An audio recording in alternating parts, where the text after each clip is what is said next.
wenu uthayisho uMandela uthayisho wenu uthayisho uMandela uthayisho mihlasele Hosiya Mkhondo wesizwe lusaka wenu uthayisho Amandla Viva ANC viva Viva ANC viva Viva Nkosas viva Chikijela ufasiba chikijela Viva Sasko viva Roar Young Lions roar Young Lions roar Economic freedom comrades, sitting now. Economic freedom. Thank you very much, Comrade Chair. We have changed the slogan, comrades. When the comrade chairperson of the province was saying economic freedom, and he kept on saying in our lifetime, we were changing and saying now, Comrade Chair. And the reason that we've changed it to say now, it's because for the past 11 years, we've been saying in our lifetime.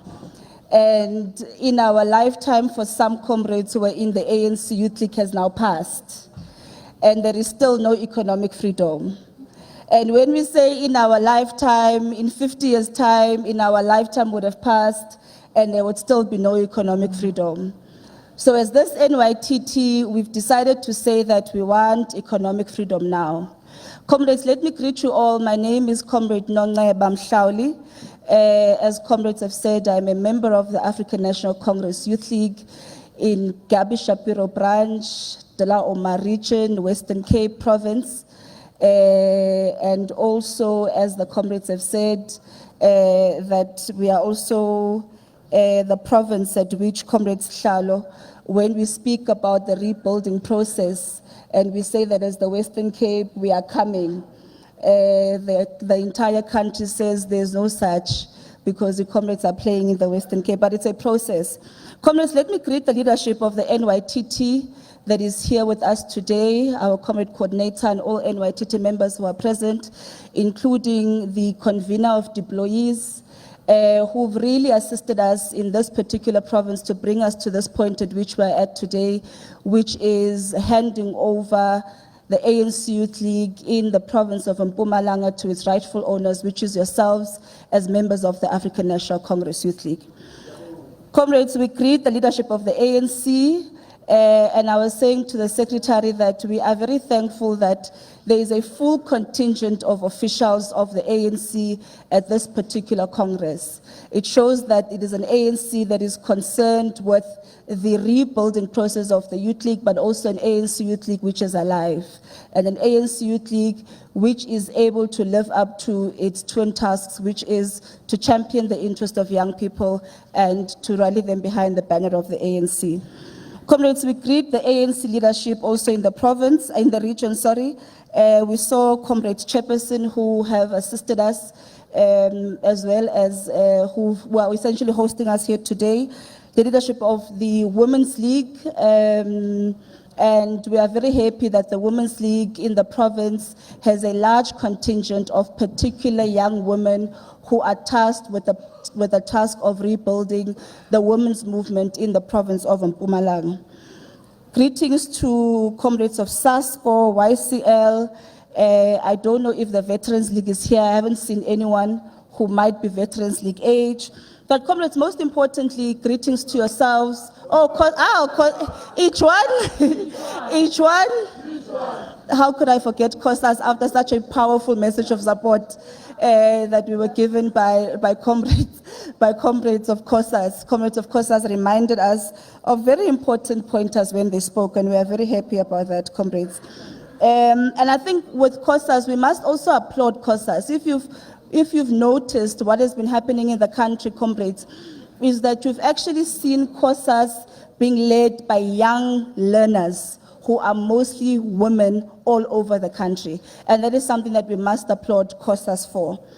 Comrades, and of course, we want to congratulate the PCPC as led by Comrade Tomo and Comrade Te, who have been able to deliver on the task that we had afforded to them to be able to deliver this provincial conference of the ANC Youth League in Mpumalanga.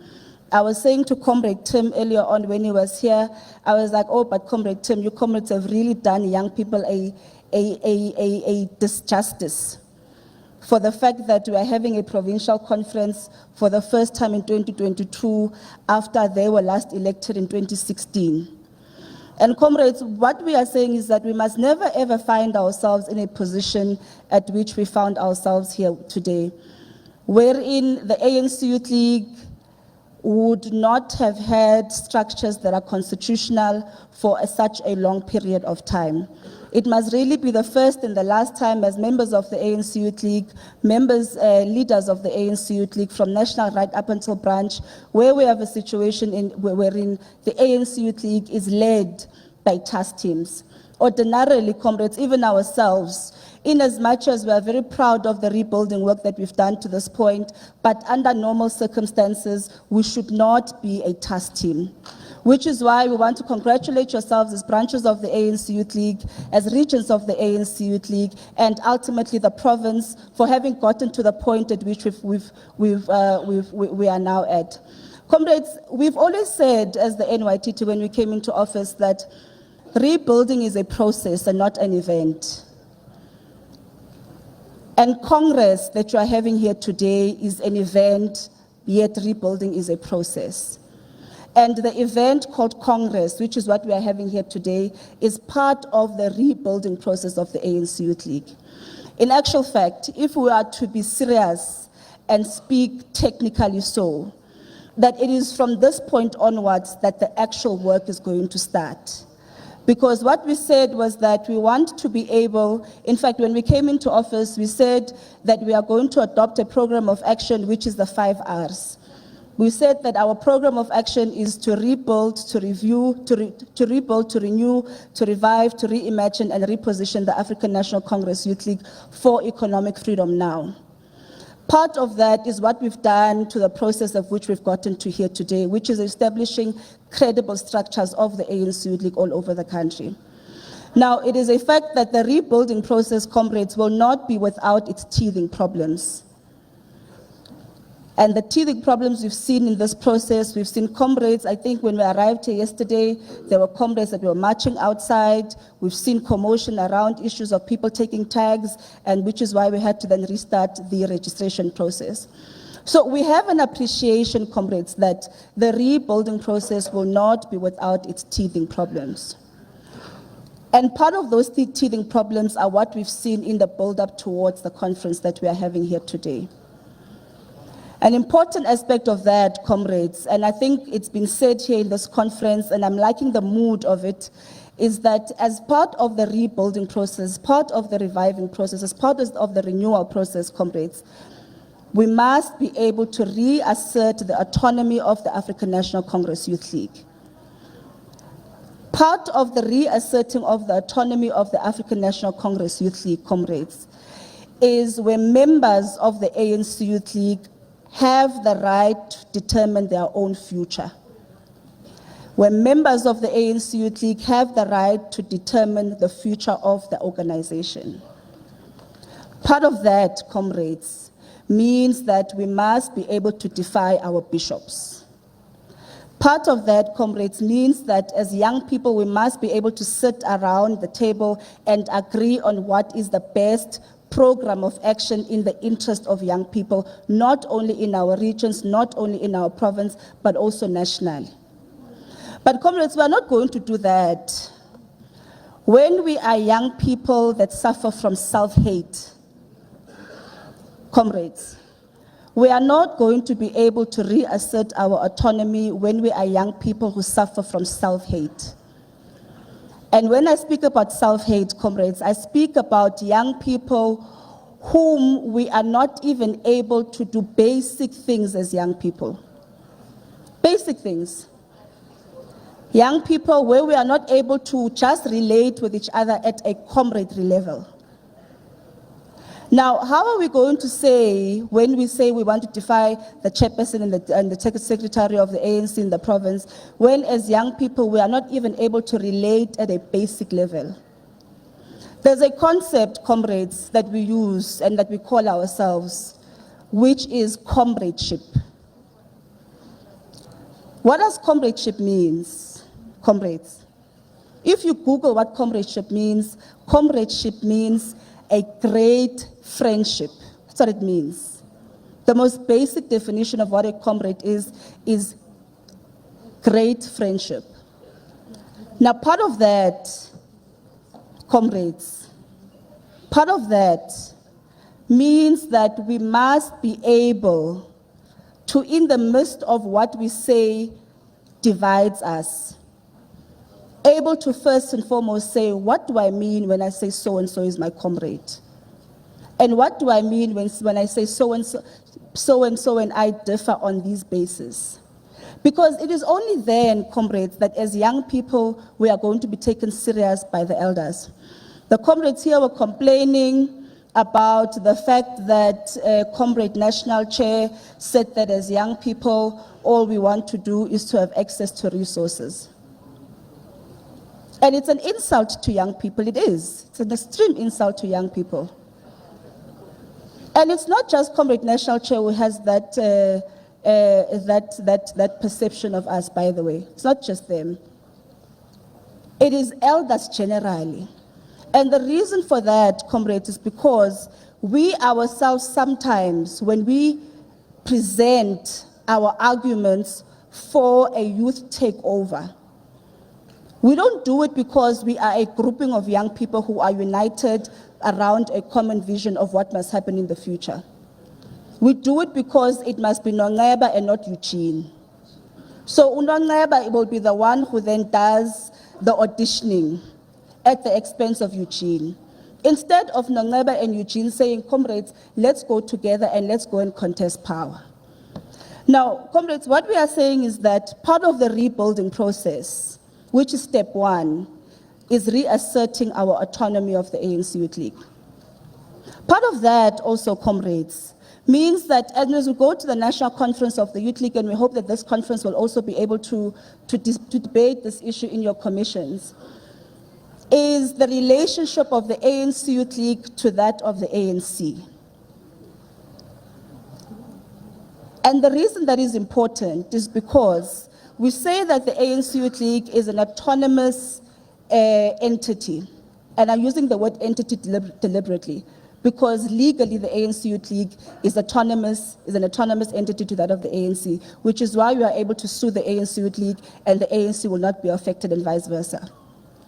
Now, beyond the legal conscripts of the autonomy of the ANC Youth League, what becomes the political relationship of the ANC Youth League to that of the ANC?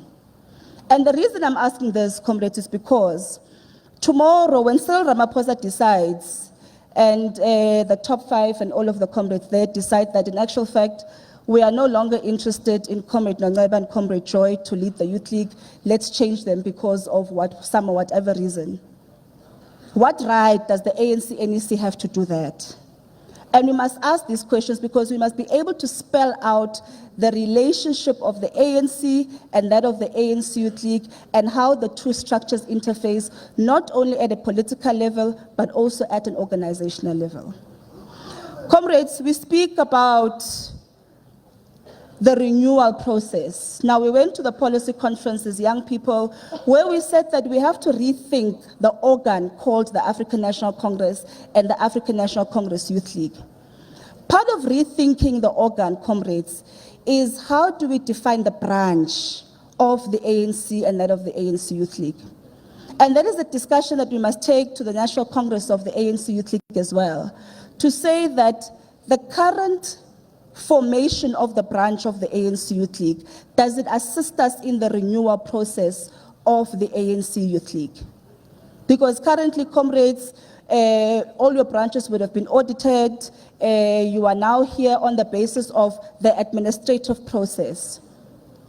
But what about the branch speaks to the program of action of the ANC Youth League insofar as the state of young people in the country is concerned?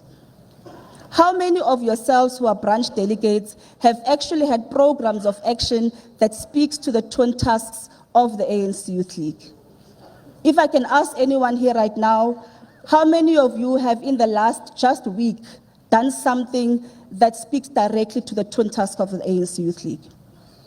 And so we are saying, comrades, part of the discussion that we must have going to the National Congress is how do we define membership of the Youth League? How do we define a branch in good standing of the ANC Youth League in order for us to assist us in the rebuilding process?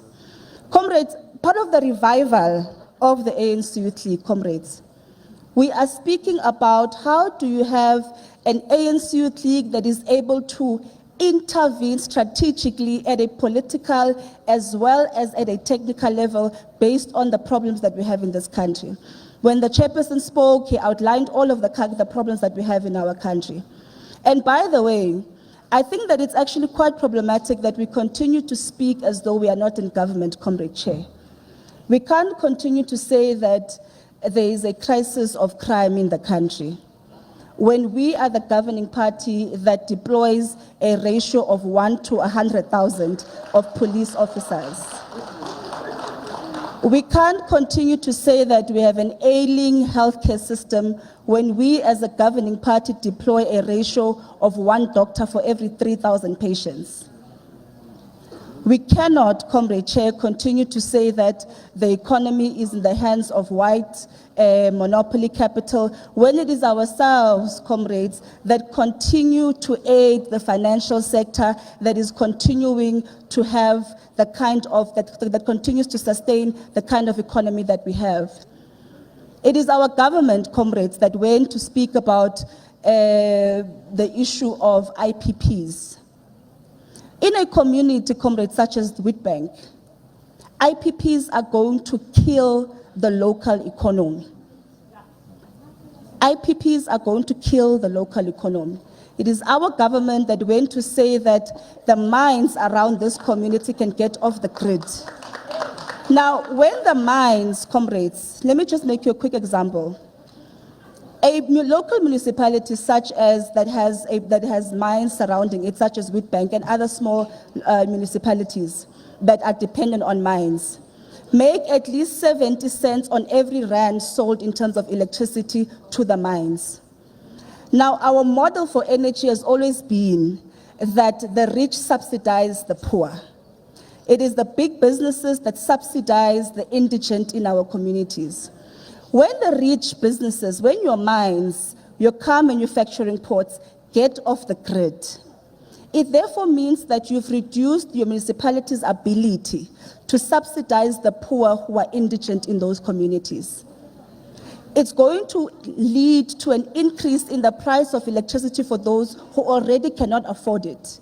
Yet it is our government and yourselves, comrades, that sat in an NEC meeting that agreed to do that. Because we were scared of some people called investors who said that because Eskom is in a crisis, therefore we want to produce our own energy, and in producing your own energy, you are killing local economies. But then we want to then go, when we go to policy conference, we want to go speak about radical economic transformation. Big buzzword. But if you look at the everyday decisions that we are making, comrades, talk about everyday decisions that we are making, we are actually reversing the gains of our democratic project insofar as transforming our economy is concerned. Comrades, we speak about the state of our public enterprises. All of them are ailing. As the ANC Youth League, what we actually said is that we want our public enterprises to actually go back to their line function departments, and you close the Department of Public Enterprises because we don't know what they are doing. But also, comrades, if you look at all your public enterprises, especially the big ones, there is a concerted effort at privatizing them.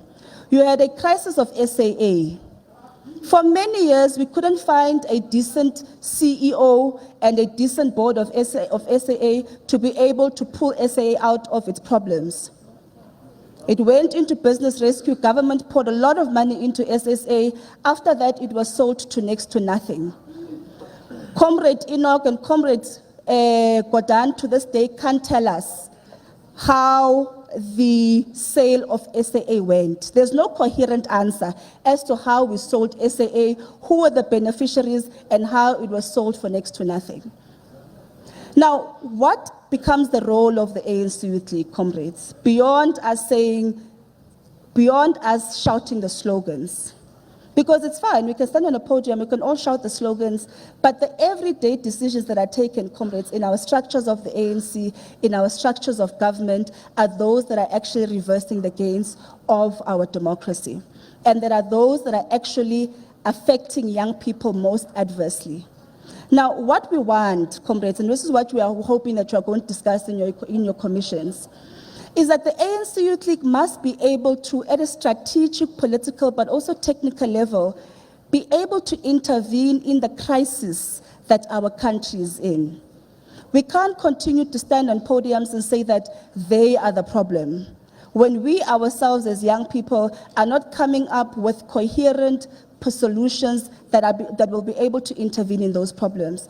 Comrades, last year when we went to local government elections, we said as young people that we want to ensure that we deploy mayors, speakers, MMCs into strategic positions of power. I'm sure there are many comrades here who would be mayors and councillors, etc. What we must ask as the ANC Youth League is 6, 7, 8, 9 months later, what difference have we seen in our municipalities that are currently run by young people? Very important question. Because, comrades, we must be able to demonstrate that we have the innovative ideas, we have the energy, but we also have solutions to the complex problems that the country is facing.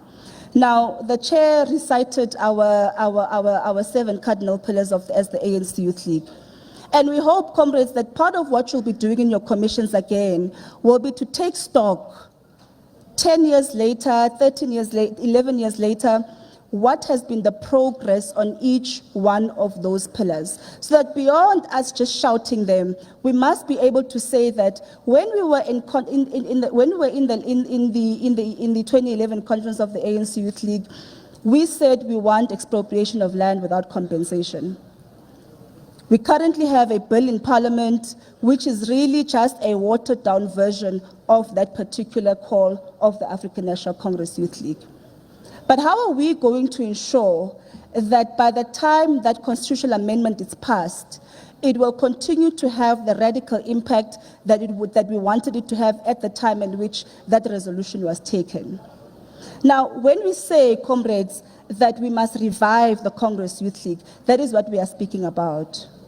Comrades, we also said that around the question of repositioning and reimagining the ANC Youth League, how do we have as an organization the same strategic objectives but adapting to the current condition of young people in 2022? A young person who was a young person in 2022 is very different from a young person, comrades, that would have been there in 2012, 2008, and so on and so forth. So how do we ensure that this organization appeals to that young person with the same strategic objective, yet in a modern, not even modern for that matter, but in a different way? Another question we must ask, and it's a discussion that we've had as the NYTT, is does the current membership system, manual membership system, assist us to attract young people to the Youth League? If you go to any young person right now and say, go and print out a form, after you've printed the form, go to the bank, after you've gone to the bank, go submit the form, are they going to do that? Chances are very low. But if you say to a young person, here is a link, join the ANC Youth League with one click, your chances of recruiting new membership into the ANC Youth League are much higher. Comrades, part of the things that we must also consider, and these are just ideas, comrades, that we are giving you, hoping that you'll be able to deliberate upon in your commissions and come to the National Congress of the Youth League with a package of resolutions that you want to deposit as Mpumalanga around not only the organizational questions, the political questions that we have, but also, comrades, what becomes our solutions to the crisis that we face, not only as a movement, but also as a country. Now, we are going to, comrades, a National Congress of the ANC. We've just come from a policy conference where we deposited many of our resolutions. There's the Progressive Youth Alliance, and some of them were adopted and some of them were not, were simply just ignored. When we speak about 40% as young people, the ANC says that we are ageist. Yet history has shown that where quotas are enacted, they actually assist with transforming an organization. It's a fact. The ANC would not have its leadership base right now had it not implemented the no less than 50% gender policy. But the elders will say that the problem here is that you comrades are narrow. We must speak about generational mix and not a generational takeover, because then what happens to those who are graduates of the Youth League, etc., etc. What we hope, comrades, and this is a hope that we have and a wish, and we are going to work towards it, is that beyond the resolution that we are going to fight for 40%, in the top 6 of the ANC, comrades, we must contest the top 6 of the ANC with members of the Youth League and recent graduates of the ANC Youth League. And the reason for that, comrades, is because, you know, I was counting the other day that Comrade Ramaphosa is 70 years old, I think, in November. And so let's now say that he goes to December. Let's say he gets elected. In 2024, he'll be 72. Ne? 5 years after that, when we go to the next conference of the ANC, he'll be 75. 8 years later,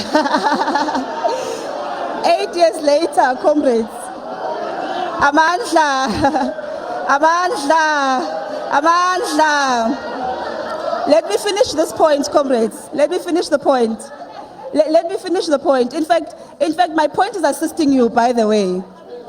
8 years later, comrades, he would be 78. Ne? 8 years later, comrades, he would be 78. Now, the question is, and the question that we must ask ourselves, comrades, is the question that we must ask ourselves: do we want a situation whereby in 8 years' time we are led by a 78-year-old? That's one. I'm asking a question. I'm asking a question, comrades, wait. And if not,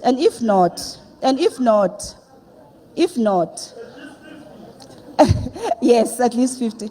And if not, comrades, what becomes our program towards transition? Because no one is having the discussion around what becomes the program towards transition. And the reason this is important, comrades, is because history has taught us that as a country we do not handle transitions well.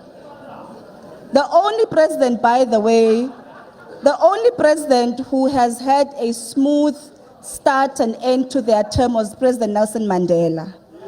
We saw what happened with President Mbeki. We saw what happened with President Zuma. And part of the discussion that we are not having right now is a discussion around a political transition that is not going to plunge the country into even a deeper crisis. That is the political discussion that we must have. Because if not, comrades, we are going to have a repeat of 2009, the September moment. We are going to have a repeat of 2018, the February moment.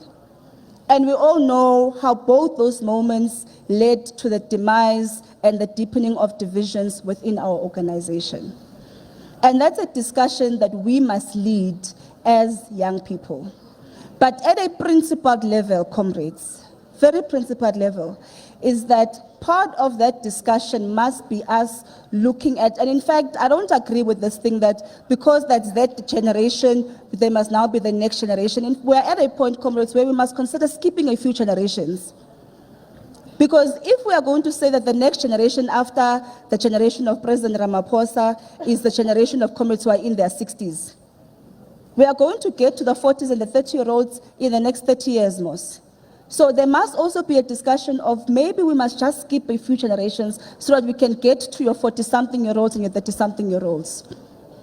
Because if we are going to think that we are going to get new solutions to the problems that we face in this country from the same people who've been in the NEC of the ANC for the past 30 years, we are fooling ourselves. Comrade Mantashe, I was saying to him the other day, Comrade Mantashe, you are saying that we are in a race for resources. I'm like, you've been an official of the ANC for 15 years. 15. He's been an official of the ANC. Surely you've accumulated enough resources yourself in the past 15 years. Let's now say it's a race to the bottom for resources. Surely he himself has accumulated enough resources. Now, let's say we accept the argument that we are here for resources. Do you not think that you've accumulated enough in 15 years as an official of the ANC? But I promise you, comrades, and I'm not bad-mouthing the national chair, I promise you, if he's nominated, he is likely to accept and come back. For another 5 years, then he would have been an official for 20 years.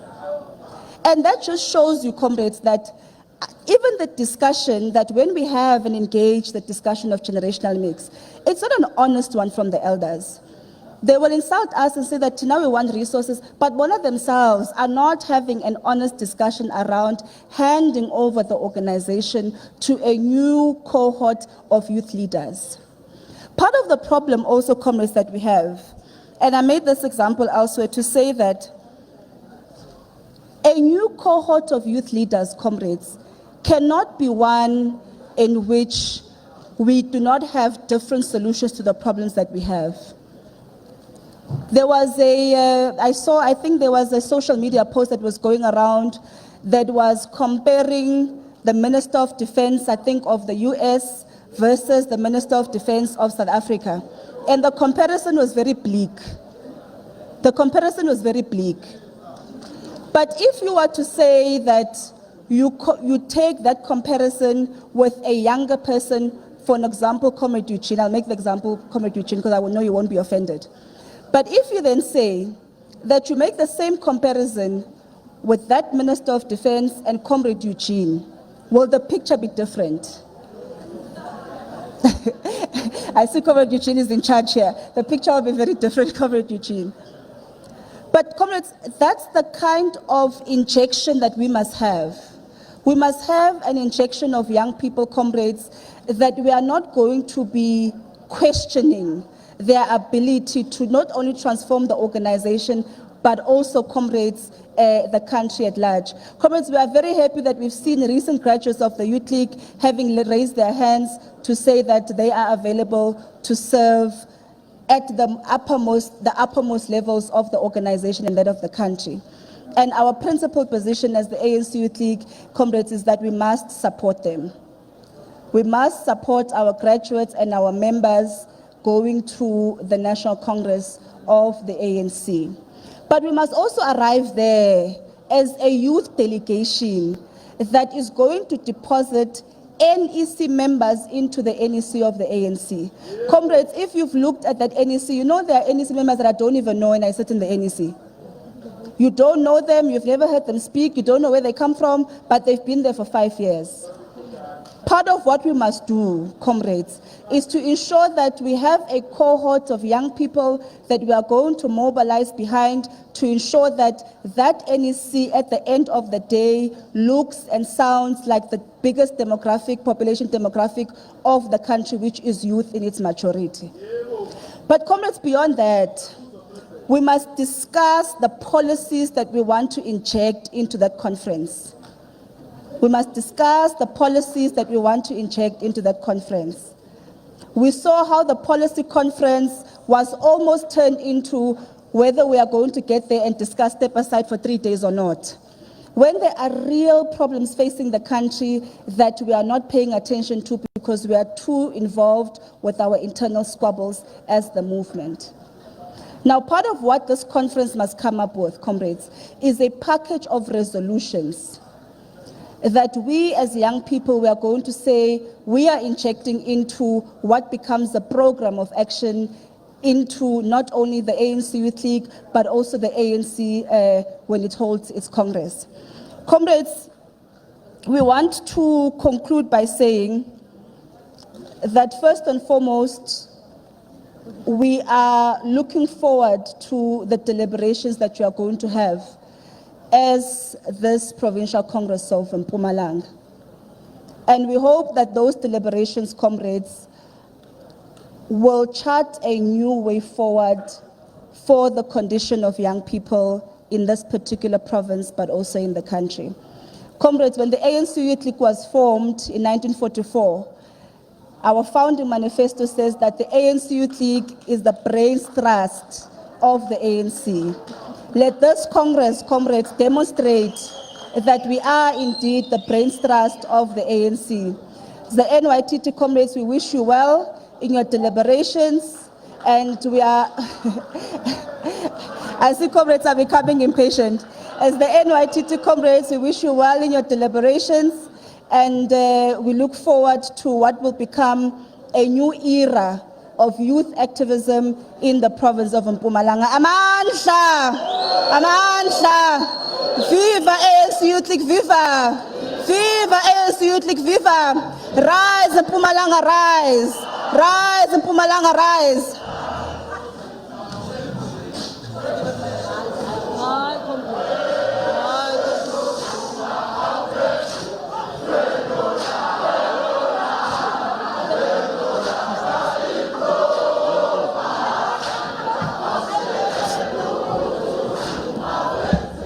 Mandla! Ay, comrade. Amandla!